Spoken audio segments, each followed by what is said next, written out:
народов союз вековой. Okay. National anthem for Russia. Welcome back to my channel, you guys. Today we're doing something different. I'm going to be talking about the mistakes that I made when I came to Russia. So when we move abroad, we are under euphoria. Like, we're just thinking, okay, we're going to paradise. All the goals that we failed to accomplish in our home country, we're gonna accomplish there. We think we're going to this country where people buy food and drink for close to nothing, and it is a mistake. So the first mistake that I made, hear me, you guys. The first mistake was that I made unrealistic expectations about Russia. I thought Russia was paradise. Learning in Russian was easy. I was gonna understand the Russian language as immaculately as Russian, which was a mistake. When you're moving abroad, make sure that you never, ever, ever forget that you're going to have shortcomings. You're going to face depression. You're going to face problems if you're learning in a foreign language. Maybe your bank account is just going to be closed or blocked without you knowing. Yes, that happened, guys. My bank account one time was closed. So what I'm trying to say is that never, ever make unrealistic expectations.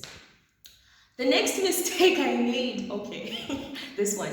The next mistake I made is that I underestimated my living expenses. The first 3 months when I came to Russia, I was living large. I was, making recipes every day. We were having dessert. If I want to eat at McDonald's, I was going to eat at McDonald's, having pizza every day. And then that drained my bank account dry. Yes. After noticing that I was failing to sustain this lifestyle, I began buying cheap. I bought cheap clothes, cheap food, cheap everything. And as we know, cheap is very, very expensive. So there is a difference between buying what is affordable and buying what is cheap. So I did make that mistake. After that, the times that my stipend would come, I started doing what we call impulse buying. So I'm going to a mall, right? And I see that it is written 30% discount, 40% discount, raspradaja. And all of a sudden I buy this new sweater, I buy this thing, I buy that thing. And this impulse buying was also a huge financial mistake. So the second mistake is that you should never underestimate your living expenditure in a foreign country. Always make sure that you have contingency, that 11%. Maybe there's going to be coronavirus now. That's a joke. But I mean, like, maybe there's going to be something that is going to require your financial sense, like it is going to require you to have savings that are put aside. Maybe your bank account is going to be closed, or maybe you're going to be asked to, pay for something that you had not factored in. So always make sure that you are financially immaculate when you go abroad. The third mistake that I made is that I was racially biased. A lot of you know that when we talk about racial bias, it is a mentality, it is a perception. And, we grew up being told that all Nigerians are scammers. I'm my Nigerian subscribers. Again, it is a joke. I'm trying to make a point. Yes, I grew up hearing that all Nigerians are scammers, all Russian people are racist, and all these things. And those were kind of like perceptions that blocked my mind from actually socializing with these people, from learning something from their culture. And what I can say is that one monolithic experience cannot be used to judge the experience of the whole group. So you need to make sure that you're not racially biased. And one thing about racism is that racism is a mentality. So if you brood about it long enough, if you give it the time of day, it is going to rage your thoughts, it's going to drive you insane. The moment you start walking in the park and you notice a Russian, like maybe they are making this annoyed face, or maybe they start laughing from nowhere, or maybe they start doing something that agitates you, you think it's because they are racist. Oh yeah, sometimes it does happen that they are racist Russians, but it's not always. I remember there was this kid who called me a monkey. Imagine, like, you are trying to teach somebody something and they call you a monkey in front of 20 kids. That was so embarrassing.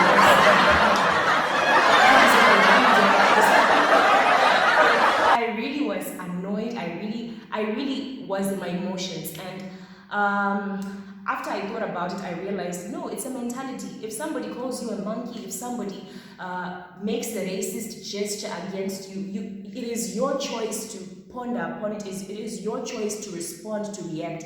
So if you're going to be racist, I'm not going to give you the time of day. Another thing is that one of my lecturers, they began talking about African swine fever. And again in my class, like I'm the only black person. And there was the lecturer was saying like, we didn't have African swine fever in Russia, and when these African people came and whatnot, and all of a sudden I began to feel the hairs upon my my skin stand on end, and I became uncomfortable because I had the mentality that she's talking about me. So what I'm trying to say is that when you move abroad, don't be racially biased. Allow yourself to speak to Russians, Arabic people. Allow yourself to speak to Latin people. It's not always that these perceptions or these stereotypes, they are always going to manifest themselves. So again, take away racial bias, take away stereotypes. The next thing that I made a mistake about is that I always socialized with people who were in my comfort zone. Let's talk about comfort zones. Okay, comfort zones are like this. If I meet a Zambian, I can talk to a Zambian because I know about Wanawasa. If I meet somebody from Ghana, we have some common ground. We can talk about Jesus, we can talk about faith, we can talk about, music. We have a lot to talk about. But when you meet people from Latin America, you meet Egyptians, most often, like, you don't have any common ground. You don't have the same experiences. It is even worse if they're younger than you. Maybe you're 25 and they're 18. Like, really, like, there really isn't any common ground. But I remember when I was doing my language that I was the only black person in my class, and these Egyptians, there were 6 of them, and there was also a Latin American girl, and they began to incorporate me whenever they went out. Come, let's go and have a burger. Come, let's go to KFC. Let's go bowling. Let's go do this. And at first, I really was reluctant to go, but when I started giving them attention, when I started engaging, I actually learned something. I learned the kind of brotherhood that the Egyptians had. I learned that Latin American people, all you Latin American people, you're wonderful. You have this contagious energy. You don't take things to heart. Like, you're so bubbly, and I love that.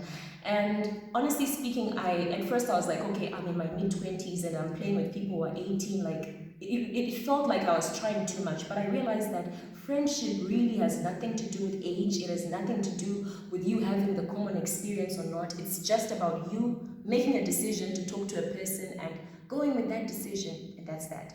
So the next mistake that I did make when I came to Russia is that I made a lot of excuses.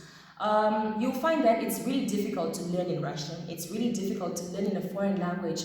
It's really difficult, you guys. Like, it takes me 3 hours to understand a topic that a Russian can understand in 25 minutes.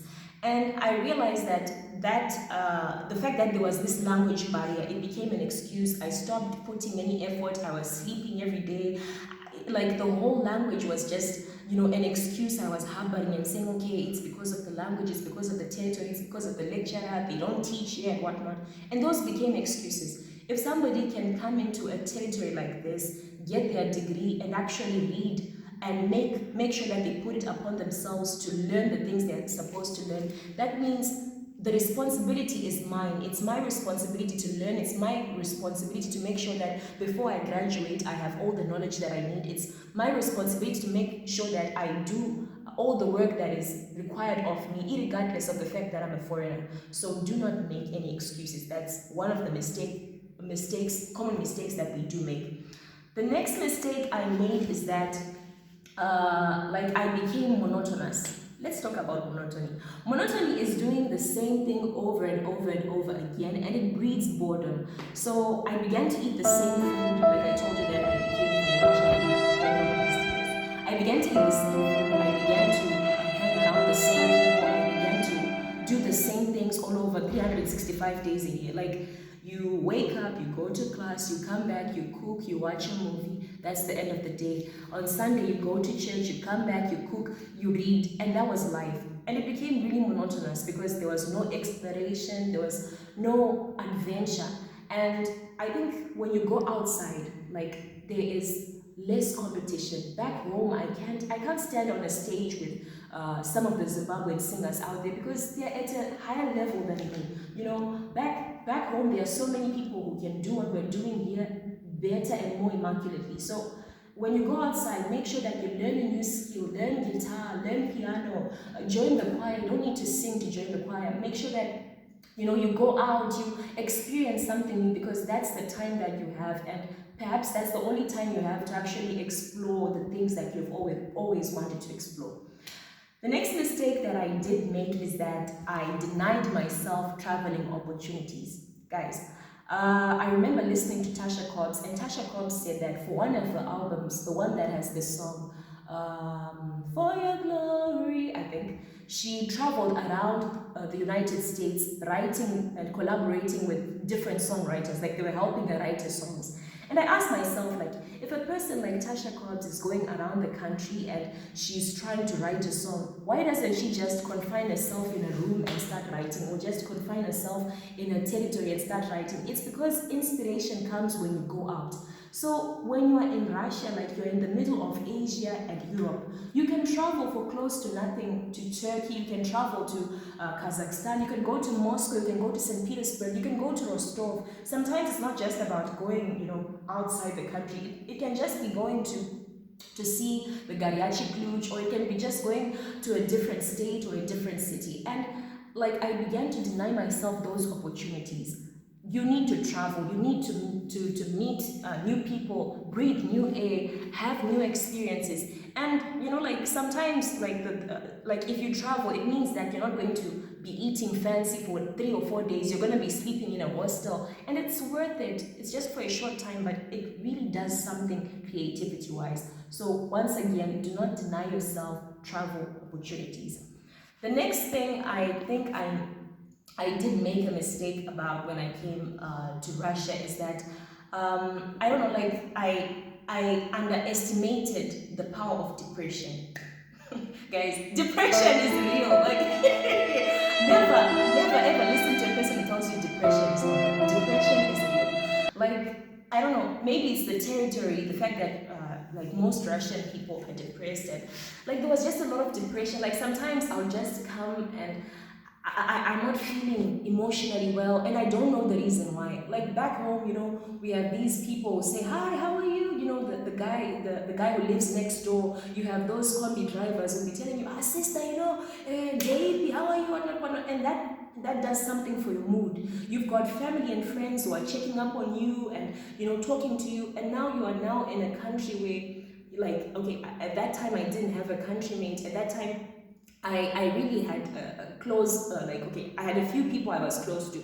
But like what I'm trying to say is that depression is real, and like it will happen to you. Homesickness is real. You really need to think about those things when you're moving outside the country. Like try and make sure that you have people around you. Try and make sure that you are trying to talk to people, because the moment you seclude yourself or isolate yourself, like depression and those like fears and anxieties, they will arise in your life.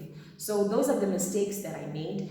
And in conclusion, I want to say that yes, going abroad is so beautiful. It's a new experience, it's a new life, but it also comes with a number of shortcomings, and these are the mistakes that I made. I hope that by watching this video, you are able to know what is out there before you actually embark on this journey. Thank you so much for watching, guys. I really appreciate you. Subscribe, share, and like.